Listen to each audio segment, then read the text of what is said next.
Hello, this is Annie signing. I think we're going to get started. My name is Annie Urasky. My name sign is the letter A here on your chin. I'm the legislative liaison for the Department of Civil Rights. Just want to make sure that everyone knows that this is for inclusive employment, policy and practices. This is that workshop. A visual description of myself: I'm a white woman who is wearing a black dress with a pink blazer and a gold necklace, and I have bangs and shoulder-length hair.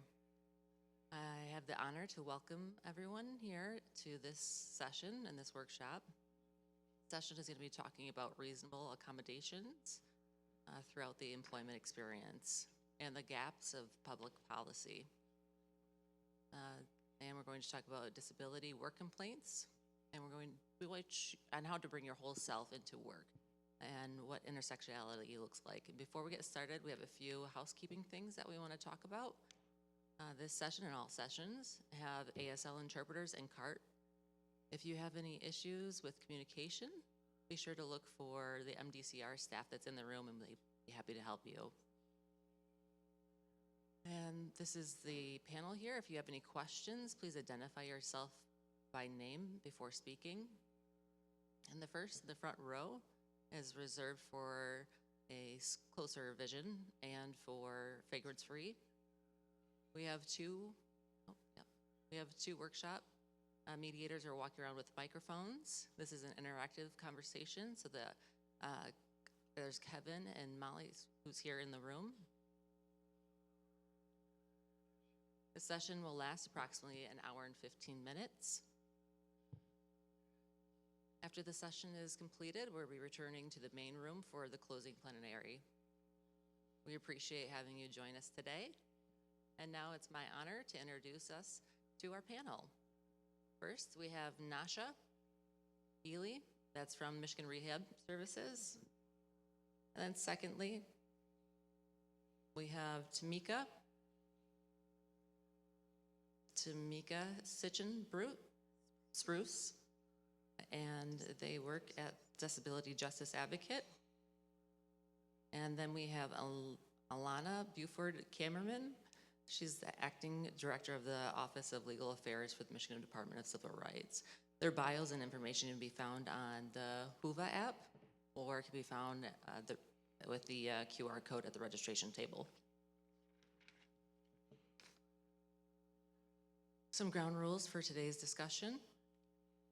We want to keep this discussion focused on topic about broad policy recommendations. And this session's goal is to leave today with 2 to 3 specific policy recommendations to promote inclusion in employment. We can't address individual complaints today or circumstances during the session. Any inappropriate or inflammatory or disrespectful language or behavior will not be tolerated. You will be warned once and then be asked to leave. So now we have a scenario. You should have a copy of it at your table. We also have a large print as well if that's necessary. We have those available, and I'm going to read that now. Imaginary Core is a small Michigan-based assembly company that was founded in 2022. They have 30 employees, many of who work on the assembly line to produce car parts for the big three. The business is doing fairly well. As a new company, they have not yet developed an employee handbook. And the company's leaders have very limited knowledge concerning civil rights. Imaginary Core's workforce primarily consists of white, male-presenting individuals. Juanita is an African-American woman who works on the assembly line, where she is required to stand for her entire 8-hour shift. Juanita is one of 3 African-American employees and 5 female-presenting individuals who work at the company. 3 months into her employment, she experiences a sudden onset of severe arthritis. That makes it difficult for her to stand for long periods of time. Juanita already sees herself as different than most of the staff and believes that she is faced with some cultural barriers at work. Instead of speaking to her manager about her concerns, she decides to handle things on her own. She begins bringing in a portable chair that she can sit during her shift. Carson, Juanita's manager, begins to scold Juanita every time he sees her sitting, and eventually issues Juanita a write-up. At this time, Juanita decides to request a reasonable accommodation. However, Imaginary Core denies her request as they do not believe she has a real need. So now I'm going to turn this over to we're going to ask the audience to participate. What are some initial issues that we are learning regarding Imaginary Core? Why do you think this could potentially be an issue? Get answers from the audience. Remember, we've got Molly and Kevin walking around, so feel free to raise your hand and we'll bring you a mic.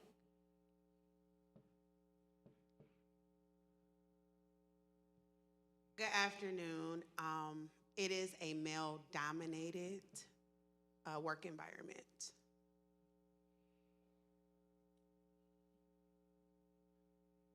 Okay, this is Annie signing. Anyone else? I saw somebody in the back corner over here. This is Amani. I have short hair. I am a black female wearing a multicolored shirt. The biggest issue that stands out for me is the fact that they have not yet developed an employee handbook.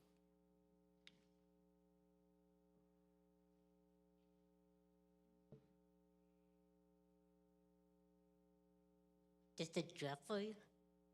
The biggest issue that stands out to me is they're going based on pure judgment versus accommodating based on what a person needs and do a reasonable accommodation.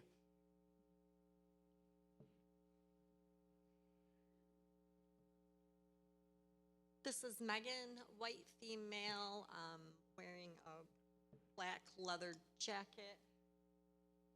One of the things that stood out to me the most was not only do they not have an employee handbook, but the fact that they are very limited knowledge concerning civil rights.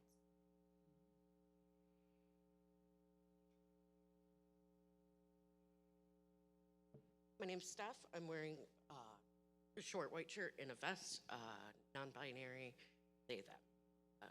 I see that she identifies that she feels that she's different from most of the staff and that she deals with cultural barriers at work.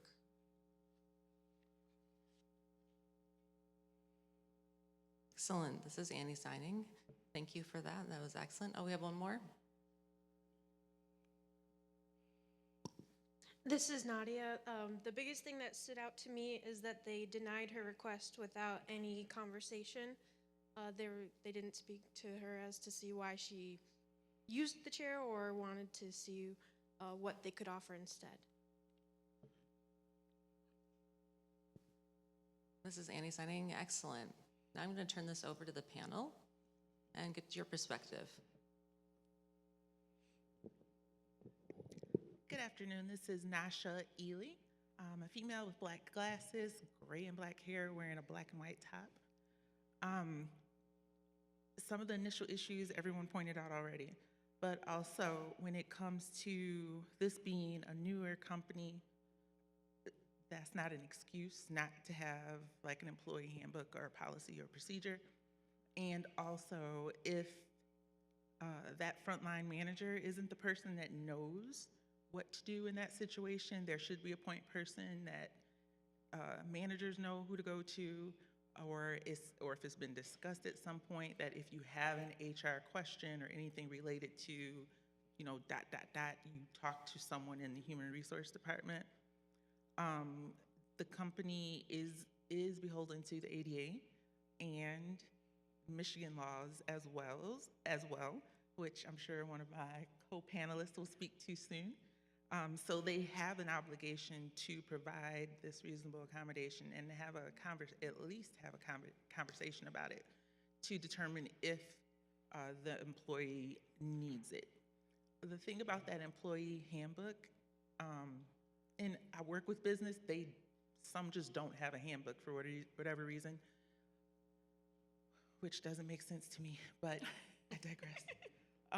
That employee handbook, aside from reasonable accommodation information, should be able to tell you, like, your pay, or what are your hours of work, or what does the sick leave look like, or Family Medical Leave Act, or anything else. So just knowing what are my requirements or obligations as an employee, regardless of disability, should be something that is established. And then another thing that could be considered is very specific position information for that employee. So maybe then they know what they can and cannot do, like on the shop floor. You know, what are some of the safety requirements? Do you have to wear safety goggles, work shoes? Are there areas you can't go in? Because even that amount of information could provide someone enough to say, okay, I know I can't bring a chair on the manufacturing floor, so who do I need to talk to if I'm having a challenge or difficulty? This is Tameka. I'm an African-American woman. I'm wearing a white and black sweater. And the issue that I see in this scenario is that it seems that the company does not understand or want to understand what a disability is. And so why she's requesting a reasonable accommodation, because if they did, then it would be a moot point. Also, as I shared in the previous session, understanding, what disability is. Many people don't fully understand that, arthritis or, different types of chronic conditions also is a disability, which, under the law, they're supposed to provide a reasonable accommodation. So I think it's the job of the employer to understand these rights and provide her with what she needs. This is Alannah speaking. I'm a lightly melanated Black woman. I have dark brown hair, and I'm wearing a black blazer with a white blouse. Some of the concerns I see here for Imaginary Corp is, one, the best way to prevent exposure to lawsuits is to not make the mistake. And so the lack of awareness of civil rights laws is a big concern to me here. Additionally, one of the things I would also note is that, right, it starts as Imaginary Corp only has 30 people, right, employed there. And so oftentimes you see smaller companies have an assumption of, oh, we're small, we're local, right? We don't have these federal laws that we have to adhere to, which in this particular instance, one, isn't the case. The ADA, the Americans with Disabilities Act, applies to employers with 15 or more employees. And then not only that, when we look to our state law, the Persons with Disabilities Civil Rights Act, one, that law protects individuals, right? It's not limited to just employees or applicants of that company or a potential employer. So that's the first thing. And then additionally, the state law defines employer as employing one or more individuals, right? So even if the ADA didn't apply here, the Persons with Disabilities Civil Rights Act most certainly does, because it sets that for jurisdiction at just one employee. So those are the things I'd worry about if I was Imaginary Corp's attorney. This is Annie signing. Excellent. Now we're going to turn it back over to the audience. Why do you think Juanita was hesitant to communicate her needs? Is there any actions that Imaginary Corp could have taken to prevent this? Nice. Kevin, go ahead. This is Kenya speaking, African-American woman, hair in a bun, wearing a black sweater with a black shirt. Like most employees who have a disability, they're in fear of losing their job. They don't want to become the problem employee.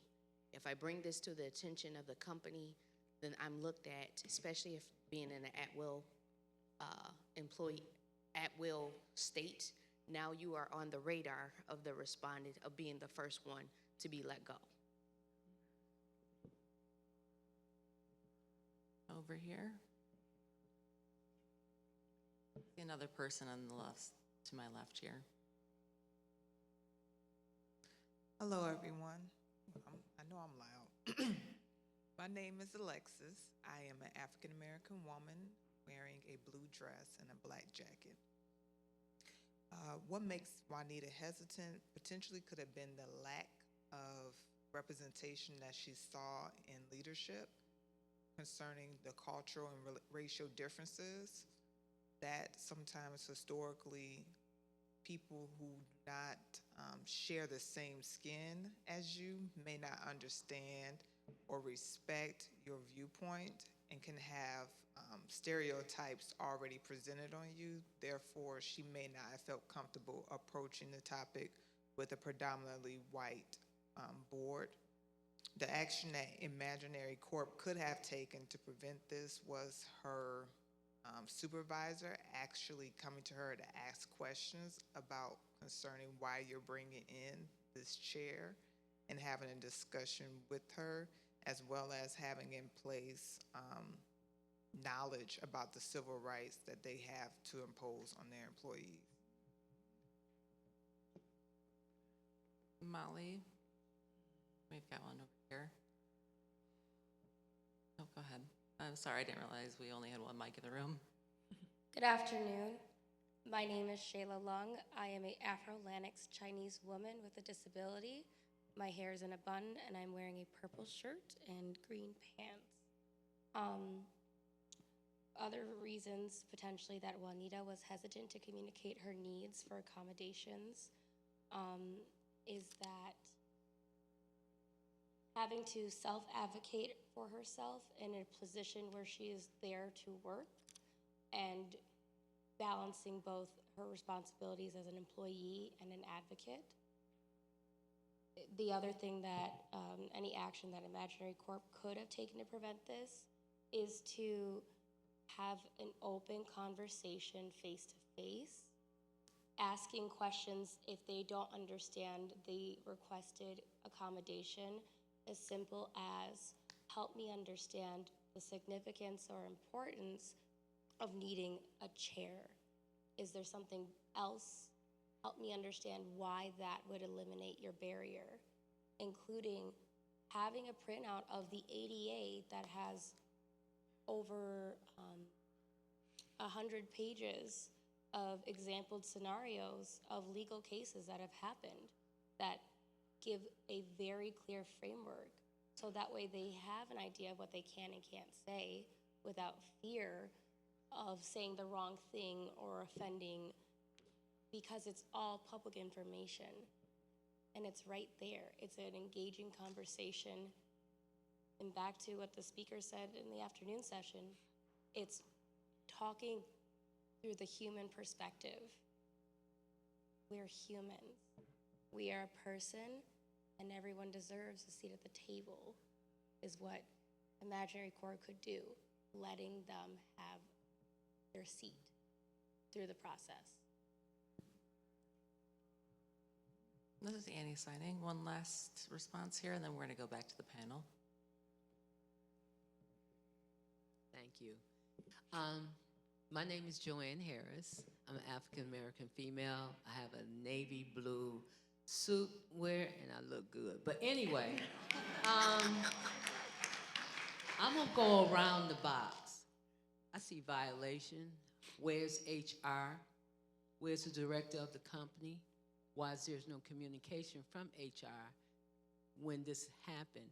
Carson had already written her up. Wouldn't HR would be involved? I mean, I see a penalty for if this company was in the state of Michigan, wouldn't that company be shut down? Thank you. This is Annie signing. A great discussion. Now we're going to turn it over to the panel, what your response is. This is Nacsha.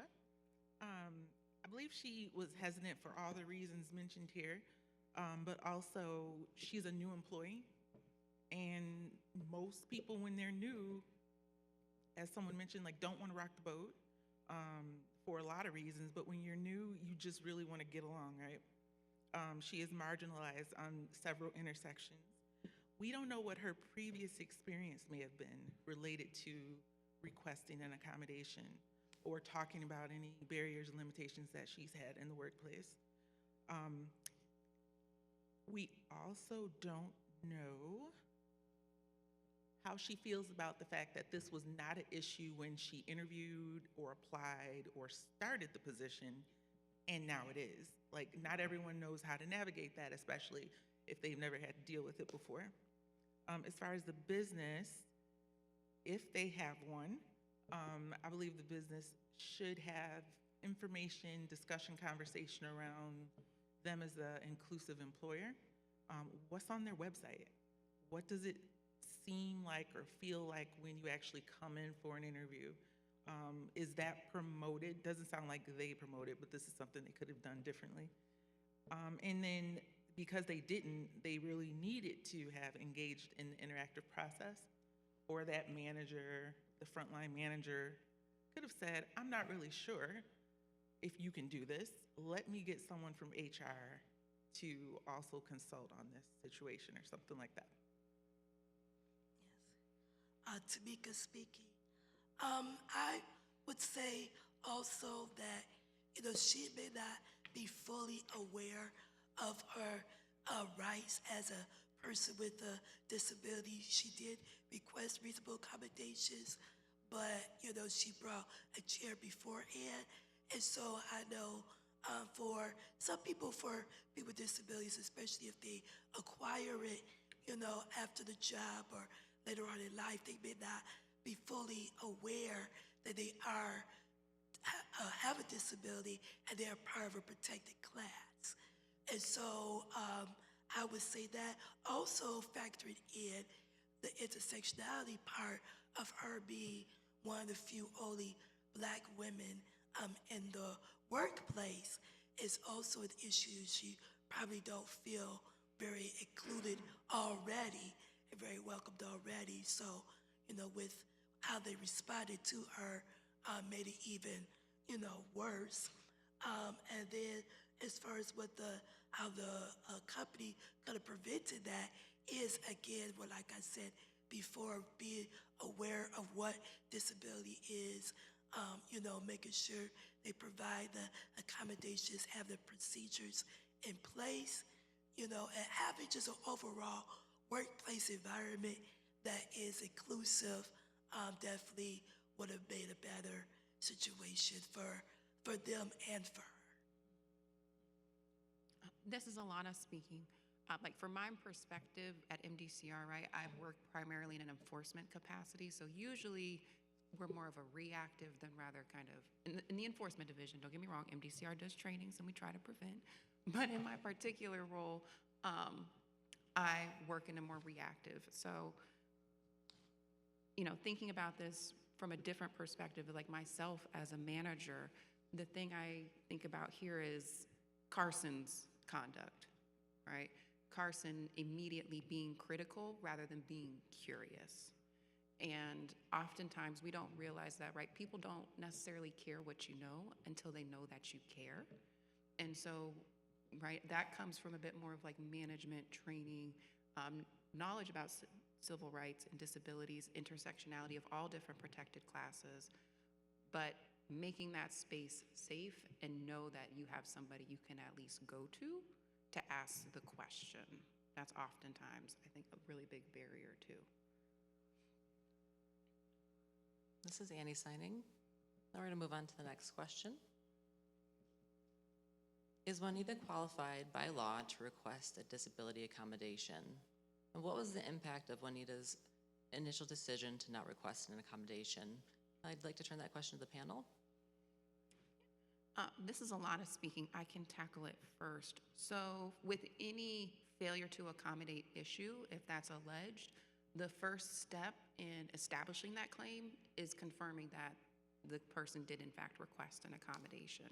Now, what that looks like can vary. An individual doesn't have to use those magic words, I'm requesting an accommodation for my disability, right? That's quite a bit of a burden because as some of the panelists have mentioned, right? Some people don't necessarily know what protections or things they have. But so long as an individual is requesting a change to like the work environment or the terms and conditions of their employment in relation to their disability, so that they have the opportunity to participate in a more equitable way, that's all that's necessary in order for that to trigger that employer's duty to start engaging in the interactive process. One other thing I would note that might be a bit of a wrinkle here, which I don't think we fully explored or touched on in the last session though, is right, a respondent's knowledge of an individual's disability status, right? Because that write-up was issued prior to her requesting that accommodation. And so that could have some potential implications as to would that adverse action be considered a form of unlawful discrimination because the respondent employer didn't necessarily know that individual's disability status. So the sooner you recognize that and you're a member of that protected class and you request and exercise those protections, the better off you are. Yeah, this Tameka speaking.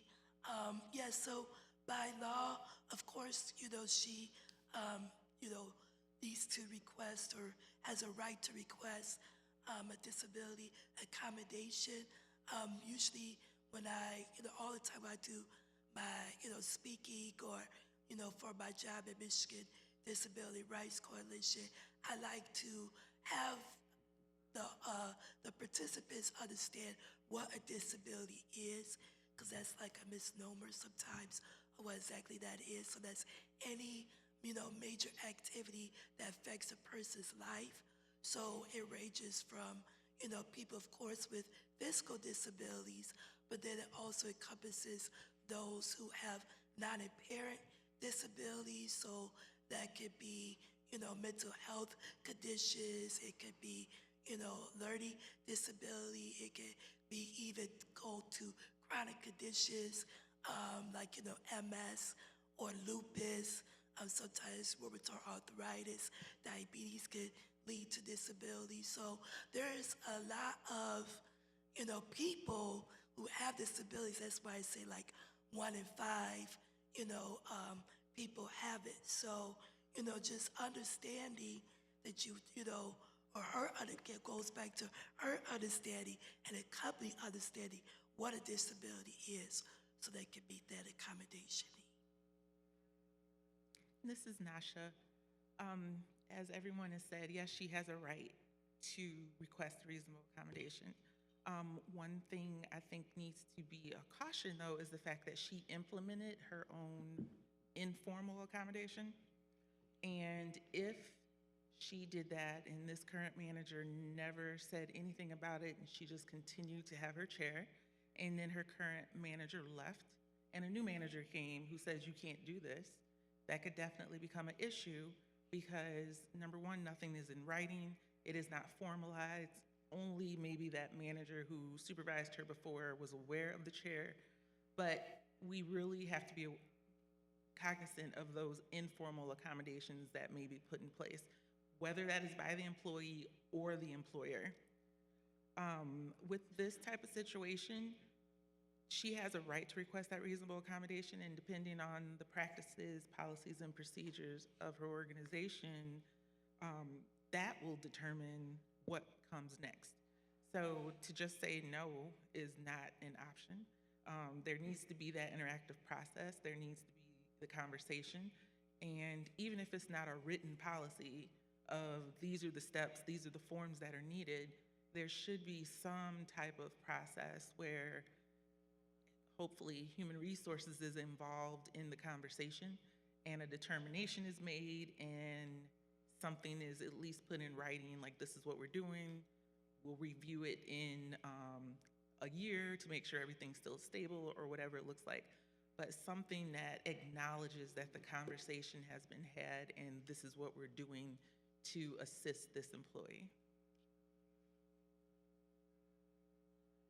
This is Annie signing. So following up with this same question. So this is a disability that appeared after they were hired as an employee. How would that change if they had a disability before they were hired? How would that impact the interview and hiring process? This is Alannah speaking. I said last time, I don't want to I always was go about first. to say this is Nacsha, and you did this, so I can go. So this is Nacsha. With this particular disability, it may not have impacted her interview and onboarding at all. The fact that she may not have even experienced any issues with arthritis in the past, and didn't think it would impact her at work is fine. There's no rule that says you have to request a reasonable accommodation as soon as you apply for a position or within 10 days of working. So I don't really, it should not impact her at all. We do know, unfortunately, it can, but it should not impact anyone. The other thing is if someone acquires a disability, someone gets into a car accident after working for a company for 5 years and now they have a disability and need accommodations, it is what it is. The other thing I would say is the fact that some people have disabilities and know what their disabilities are and how they impact them because they've worked before. That does not mean that that's going to impact them the same way or if it'll even impact them when they go to a new position. So it should not be like frowned upon that, oh, you didn't request it because I don't have to. I may not even require it. And it can, reasonable accommodation can be requested anywhere throughout the process. So from application, interviewing, onboarding, training, and maintaining that work, at any phase, a person can request that accommodation if it's needed. Yeah, this is Tameka speaking. Yeah, it definitely does not matter. As I always, say, is that the burden should not always or shouldn't be on the employee, but on the employer. And so, there are things that if they put in place beforehand to create a better environment where she can, speak up and can request accommodations regardless throughout the whole, process when she, onboarded until, till the end. But some of the things that the employer could have done, which I tell the people that I work with at MDRC, is to, make sure that the application and the job description is, based upon what really needed for the job. Don't put things like, carry 50 pounds or, when it's not necessary, for the job and those type of things. So there are things that the employer could have done and that needs to do, for future references to create an environment so no matter what happens, she will feel welcome to do that. Request it. This is Alannah speaking. So, echo everything my co-panelists have said. I also kind of want to dovetail on what Tameka said too, right? One is Nacsha mentioned, right, and Tameka mentioned, disability can arise at any person's life at any point in time. But what I really want to dovetail off here is Tameka said, or mentioning, right, essential job functions, right, that we see in position descriptions. Within the state statute, disability is defined in the area of employment, impacts a determinable physical or mental characteristics that impacts a major life activity and is unrelated to that person's ability to perform the job duties or be qualified. And so oftentimes we find employers saying, look at our position description, you need to be able to lift this, do that, bend this way, stand this long. But then we start actually investigating cases and, ooh, do people actually do that to do this job? No, not necessarily. And so regrouping my train of thought to that point. So I think that's one critical here in terms of when her disability arose. No, that doesn't impact her right to an accommodation. That's provided by the law before, during, after. That's it, point blank. It's when we dive into that investigation where that knowledge of the disability and what the actual job is, we see kind of a bit of an intersection there. This is Annie signing. Great. So we're moving on to our next question. Who could she contact to get some resources and also file a complaint? So this is Alannah speaking. MDCR is a great place to start. Right, MDCR, we work with EEOC when it comes to disability in the area of employment. And so we investigate both the state law violations as well as federal law violations of the ADA. But note, right, as a law enforcement agency, we operate on behalf of the public, right, in the public interest. So we don't represent any one specific individual. We're not their advocate. And we also don't defend the businesses, right, or the respondents. We're objective, neutral fact finders. So to that point, you can come to MDCR. We are a resource, but I would recommend too, if you're looking for somebody to specifically advocate, fight for you and what you specifically want, you can always at any time during our investigation process also obtain private counsel if you want. There are sometimes misconceptions that people think they have to go through our process first before they can file in court, but we don't have that barrier in our state law, or that requirement, I should say, maybe in our state law. Tameka speaking, they can go to 2 places. I know Disability Rights Michigan is another place that will advocate for individuals, and as far as when it comes to discrimination and bring lawsuits. Also with the organization I work for, Michigan Disability Rights Coalition, we offer different disability trainings on disability awareness and inclusion and disability justice and those type of things. And so we can, most definitely come in and, teach the employers of what they need to know. And this is Nacsha. Depending on where the person works, they could have internal resources within their organization or like a third party within their organization, be it someone to file a complaint and do their own internal investigations, or it could be an employee resource group or affinity group that the organization has that can maybe direct them to where they need to go. And then, just really a lot of it depends on where the person works. If they just needed general assistance to know what their rights were or general information about the law, someone mentioned that we forgot to mention in the previous session, JAN, the Job Accommodations Network, might be a place to go. Also, the ADA Network, they can always contact them to get information or to maybe further understand their rights. Whether they are, I'm speaking for myself, Nacsha Ealy, working for MRS. I've had people reach out to me directly because someone else gave them my number, and I will consult with an employee on some things they can do. And if necessary, then refer them to potentially open a case with one of our offices and working with the counselor to maintain their work, or connecting them to another organization or partner in the community that might be able to assist them further, be it EEOC or MDCR or some other advocacy organization. Excellent. This is Annie signing. Next question here is a similar, or get a similar response, but we want to focus on the company for this question. What resources are available for the company to learn more about disability rights and reasonable accommodations and cultural competency and intersectionality? This is Nacsha. Some of the things we all mentioned are available for employees and employers.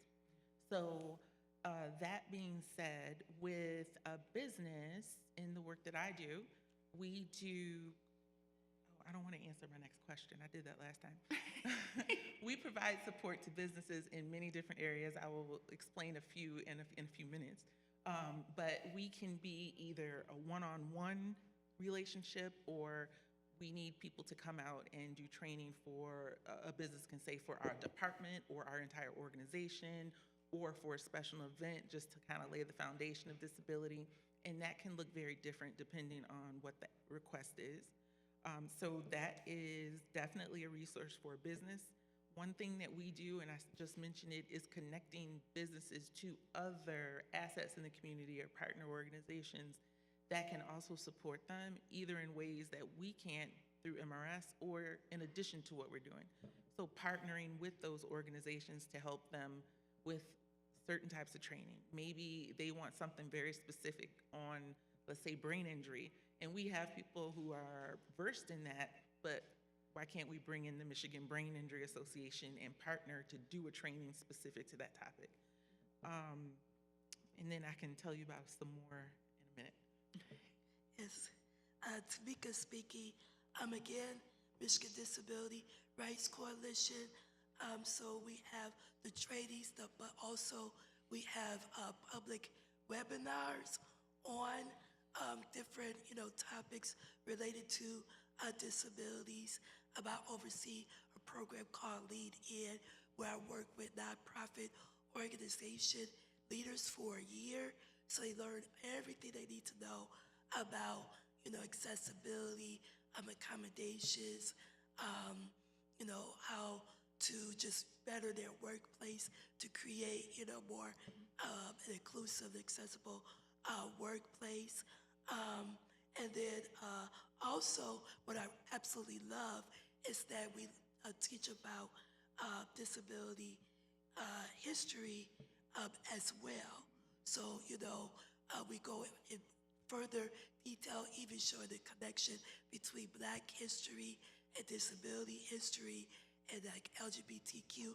I added that to the training as well. So, we offer many different things and also assistive technology to employees, and employers. This is Nacsha. Can I hop in right quick? This is Alannah. Yes, of course. Thank you. Okay, so I got my signals crossed. So some of the other things we do, it looks like I'm talking about it now. I'm sorry, it's after lunch. I'm this much tired.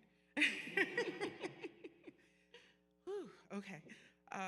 We also do disability awareness training, which can be customized. So if a business comes in and wants something very, very specific, we can literally develop that training to meet that very specific need. It can be just foundational training. It can be very generalized training. We use a program called Windmills, which is, we're facilitators of this program, and we can, tweak that to meet the need or just deliver it as is. The majority of the people in our division, Business Network division, are also ADA trainers. So we actually obtain training with MDCR to become ADA trainers, so we're able to facilitate that type of training. We do the consultations, education. We have businesses that will call us when something happens just to consult and just to find out, am I doing the right thing, or what do I need to do, or can you come in and have this conversation with this employee because I don't know how to have it by myself. And we can do things like that. We can also come out and do like accessibility evaluations. Maybe someone has a disability where they don't know how to design an office or reconstruct it or accommodate it, and we can come in and do an ADAG, which is the Americans with Disabilities Act architectural guideline evaluation, give them that information. For example, I actually did that with some buildings at the Detroit Zoo. They have made changes based off of those, that evaluation. So these are all things that we can do and support a business with. I'm in my role, I'll say, if I don't know, if you ask me any question you want, if I don't know, I'll help you figure it out. So I'm not just like, oh, I only work in this realm. Yes, I stay in my lane, but if you have a question, I'm gonna try to help you figure out where to get that answer from. This is Alannah speaking. See, this is why. This is why I say yes, because we love to hear all the resources and everything out there. The one I'm gonna toot up is, of course, MDCR. So within MDCR, we do have a division called SEED, the Community Engagement and Education Division. And they have a lot of great trainings and information and do a lot of community outreach in order to assist in that regard. And so people can contact the department. We also have on staff individuals who have been trained to provide those, or training specific to disability, right? And do that same customization of what's your business size, right? Is this going to your managers or is this going to your staff as a whole? Because different individuals with different roles need different information, right? So we definitely also provide some of that information and resources to the public as a whole as well. This is Annie signing. Now I'm going to turn it back to the audience. Earlier in the session, we mentioned that we wanted to leave with 2 to 3 potential policy recommendations in order to promote inclusion within the workforce. So I'd like to ask the audience, what would be some policy recommendations that would be related to the same scenario? Does anyone like to bring anything up? Remember, we have 2 people that are walking around with mics, so feel free to raise your hand. Don't be shy. I know it's after lunch, everybody. That's perfect. Right over here on the left. Good afternoon. I had to remember that. Danielle Calloway speaking, a Black woman wearing a multicolored shirt and a blue jacket.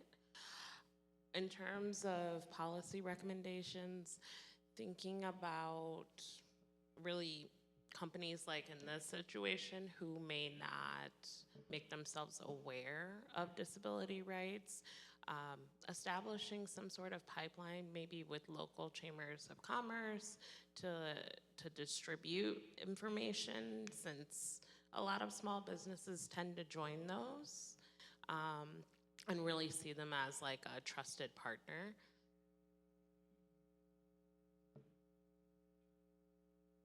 Thank you. This is Annie signing. We got somebody else on the left here. Good afternoon. This is Shayla Lung speaking. I'm an Afro-Latinx Chinese woman with a disability. My hair is in a bun, and I'm wearing a purple shirt and green pants. One recommendation for a policy recommendation is that that there be clear policy of levels of employer authority during the interactive process to eliminate multiple levels of management influencing and confusing the expectations of what outcome will include the accommodations. This is Annie signing. Excellent. Good. I see some more hands up. Okay, let's turn it back to the panel. Perhaps when the panel is completed, we can come back to the audience. So what would your policy recommendations be? This is Tameka. So 2 public policy recommendations I have. One is to mandate disability rights and awareness trainings. I think if you're going to get a certification or whatever the case may be, that they should, the staff or the business owners, whoever, should be mandated to learn about disability, because they will meet, people who have it if they don't have it themselves. So I think that's great. Also, I know we're in an environment that, this kind of like a bad word, but I'm definitely a strong advocate for diversity, equity, and inclusion and accessibility. That is not about getting people who's not qualified or whatever people, like to say.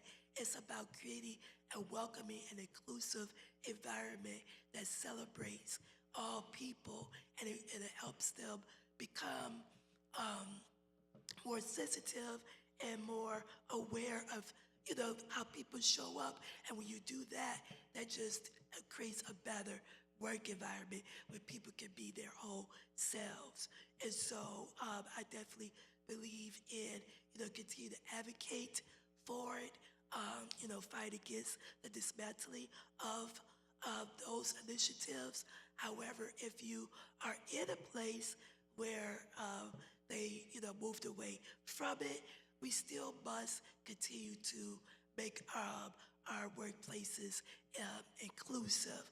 So that goes back to, like what I said before, looking at job descriptions, looking at, making sure that, the employers create that type of environment so that employees feel seen and heard. So just continuing to advocate for more inclusive initiatives and policies. This is Nacsha. I don't know if this would ever be any policy that could come around, but there are a lot of people in middle management that are the source of retaliation and bullying and all these things, and then they're not held accountable when that employee wants to file a complaint. I don't know what it would look like, but I think there needs to be something there. There can be an entire organization that totally supports disability employment, but that one manager who manages the person that has the disability is the one causing the issue, and then nothing is ever really done. So if there was anything around that, especially the accountability piece, because typically everyone knows, but no one does anything about it, which is a bigger issue. The other thing I would say is, and this was brought up at lunch at our table, can we just teach people to be kind and have empathy and respect? Some of those basic tenets of interaction, the ability to communicate effectively as far as asking questions, not being accusatory, not being rude and disrespectful, can go a long way. That'd be great to put on the books, I think. You have to be nice to people. No, this is Alannah speaking, yeah. Kindness in the world, being selfless rather than selfish, I definitely think can go a long way. And in terms of policy recommendations from my perspective, one of the things I really enjoy working about at MDCR is that there is an intentional culture and effort made in order to use person-first language, right? A person with a disability. And as an attorney, I love the law. I'm a geek about the law kind of vibe. And the thing about the law is that it all comes down to the language. It all comes down to the words and the statutes that we enforce, what text is physically there. And in our state law, right now we're fortunate and privileged to be able to interpret it and apply it in a person-first manner in order to enforce civil rights protections, especially when it comes to failure to accommodate issues. But one thing, if I have a public policy recommendation, is an update to the law to reflect that perspective. So specifically, because like I said, I'm a nerd, I come with my citations. Right, it's MCL standing for Michigan Compiled Laws, 37.1210. And if you look in that section, that's the section that talks about accommodations in the employment section. You'll find a lot of language that talks about, if you have this many employees, if an accommodation costs this much, then you can evaluate it like that. And there's so much text there that puts an emphasis on the cost or the amount of an accommodation, which isn't to say it doesn't have its place and that it might have impact that's useful, but to update it and have some more person-first language within our statute so we can hold employers accountable to that standard as well. Because we are definitely living in a time where, right, whoever's sitting in that judge's bench can impact and change the effect of the law. Right, at MDCR, we're still going to do our best to apply those protections as broadly as possible, but the best way to secure those protections are to codify them. And the best way you codify them, go out and vote and put those legislators in the seats in order to fulfill that perspective. This is Annie signing. I want to turn it over to the audience. We have a little bit of extra time if we have any questions for the panel. Kevin, we have interpreter here. Oh, no, the interpreter. Oh, yeah. Hi, I'm Michaela. and I'm wearing a white shirt with a black jacket, and I'm a white female. I had a question for the panel. I know it is the law that if there's less than 10 or 15 employees, that they can accommodate, but as far as a small business, if there's only 1 or 2 deaf employees and they wanted to request an interpreter for their meeting and they were denied because they don't have enough staff for it, can you file a complaint? Or how does you resolve a situation like that? This is Alannah speaking. So first and foremost, anybody is welcome to bring any concerns or allegations that they have to MDCR, and we have people on staff who work through that process of evaluating them. And if there's enough, or not enough, but if there's 4 specific things present, a certified complaint would be drafted and sent out for your signature in order to initiate an investigation. What that investigation is going to look at are a number of legal elements, one of which, when it comes to the failure to accommodate issue, is would providing an accommodation be an undue hardship for that potential employer? What that looks like is fact specific to that employer. So categorically denying, like we saw in the scenario, is a no-no because there has to be that evaluation, that interactive process. But sometimes people forget that individuals aren't entitled to a requested accommodation. They are entitled to a reasonable accommodation. And what's reasonable is unique to both that individual with the disability and that respondent employer who's providing that accommodation. So it would be fact specific. I wish I could give a bright line, yes or no rule, because that would just make my job so much easier. But then maybe I wouldn't be employed, right? So, right, at the end of the day, it comes down to what are the facts to make it reasonable for that employer to provide it. And so some factors you could consider are, like I said, the cost is one thing, but that's usually not the dispositive factor. So there could also be, how does it impact the workflow for the remainder of the organization, right? If tasks or duties are reassigned, how does that impact others? I'm trying to think of some of the other factors, like availability, or, right, if providing that accommodation changes the nature or the essential functions of the role. So there's definitely a lot to evaluate that. If it's brought to MDCR, we do that in-depth, deep dive look to make a conclusion. This is Annie signing. Okay, go ahead, on the right. My name is Barbara Byers. I'm an older white woman with a tan and brown shirt. I have 2 adult sons on the autism spectrum. This is maybe kind of a comment, or want to hear your reactions. And this is in regard to individuals who are more severely impacted. Something we've noticed is, and would like to see policy perhaps on, is that the different agencies work together a little bit more. Like for my more severe son, more severely impacted, we'd go to MRS and they'd be like, well, we don't think he's going to be able to hold a job independently within the 90 days that we typically take a case.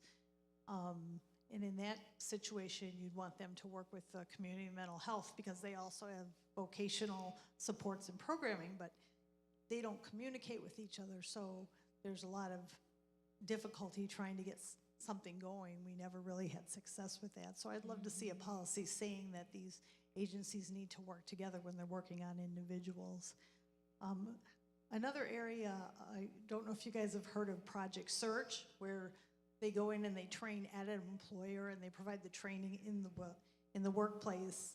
I'd just like to see a lot of very specific offerings where they can come in and actually train an employer on specific accommodations, and more of these kind of partnerships with the employers and the agencies.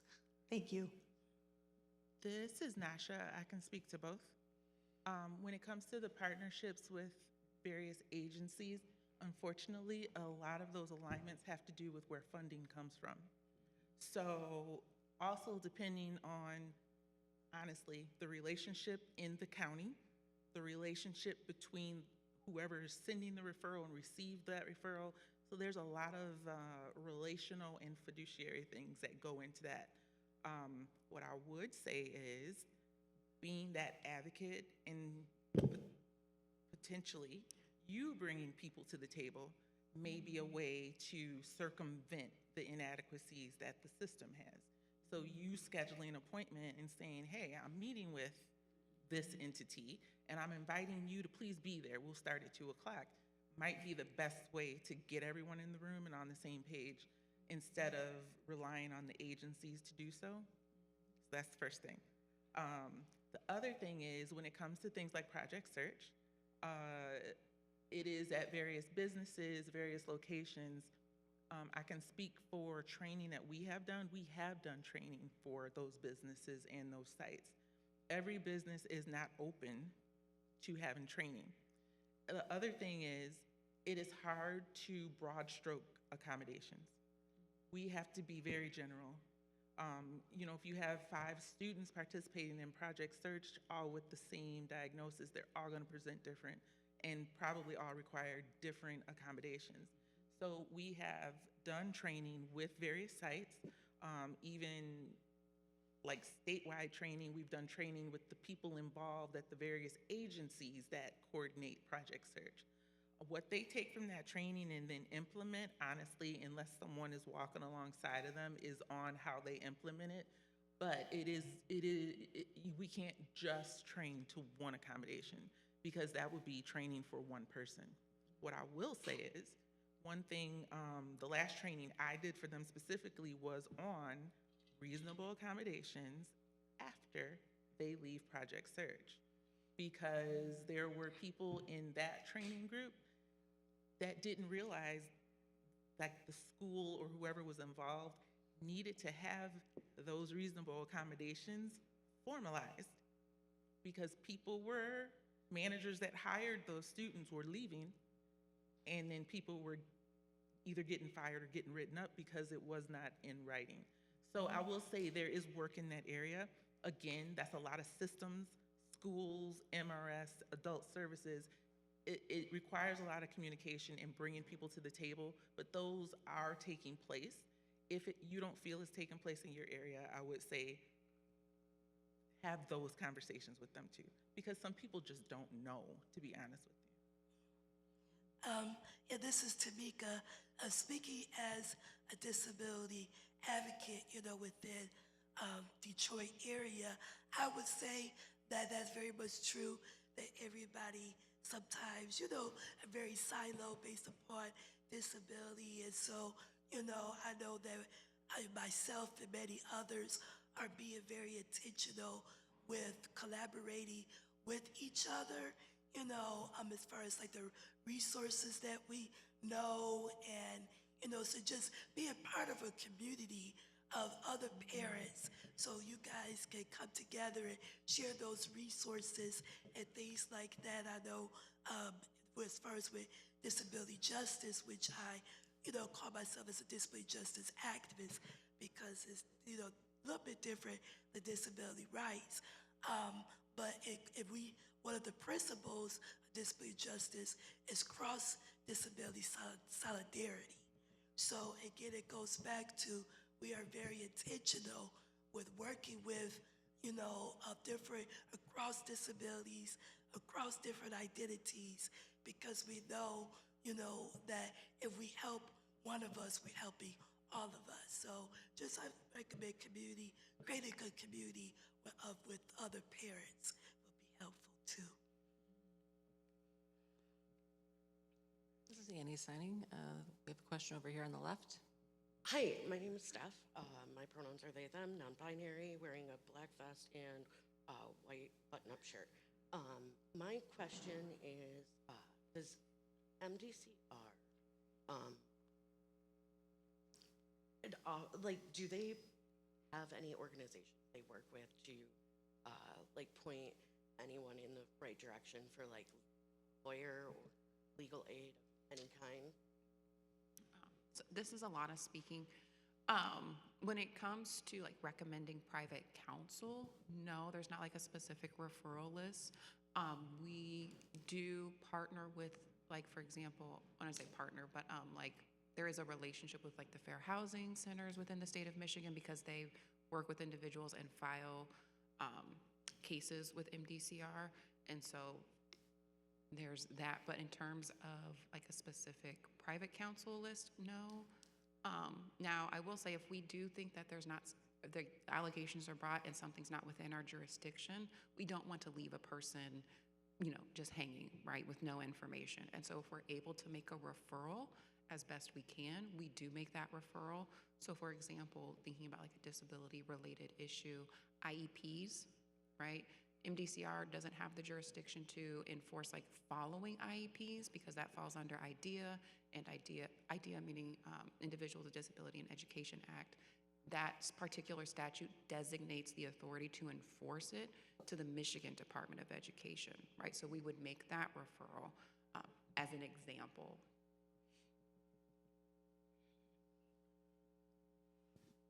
This is Annie signing. We have another question. Good afternoon.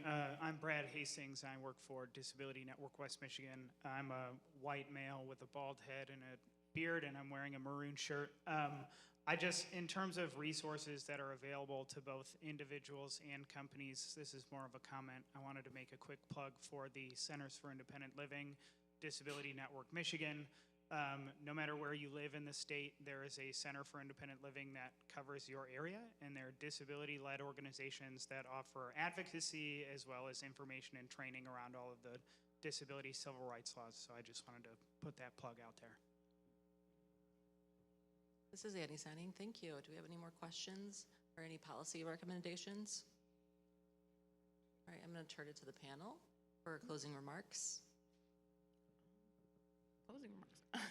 This is a lot. Yeah, I'm putting you on the spot, aren't I? A little bit. I'm going to put you on the spot. I'm going to say what I kind of said, or kind of what I said to dovetail off of Nacsha's comment earlier. Just work hard to try and be more selfless than selfish, right? Be curious and give grace where you can. Yeah, this is Tameka along the lines of, just fight to, create inclusive environments because it, benefits, of course, the employees, but it also helps, the nonprofit and the businesses, bottom line, where people can feel like they can be their whole selves and they find purpose in their jobs. I know it's hard in this environment, but, keep fighting the good fight. This is Nacsha. The thing I would say is in our interactions, we never know what someone had to go through or what they're bringing with them to that interaction.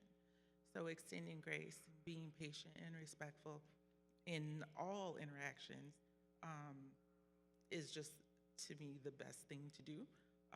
Whether someone is experiencing something temporary or permanent, it's not going to hurt to take an extra minute to just pause and listen and get the information before jumping to conclusions or judgments. So just be kind. This is Annie signing. We could talk about this topic all day long, but unfortunately we are out of time. Please thank our presenters. Give them a round of applause.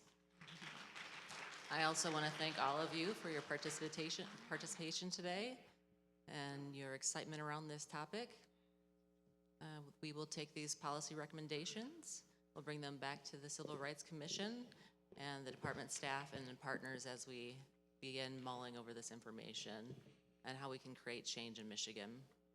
We have about 15 minutes before the closing plenary in the main room. Please feel free to check out the exhibit tables and booths, and thanks for coming out today. I appreciate your time.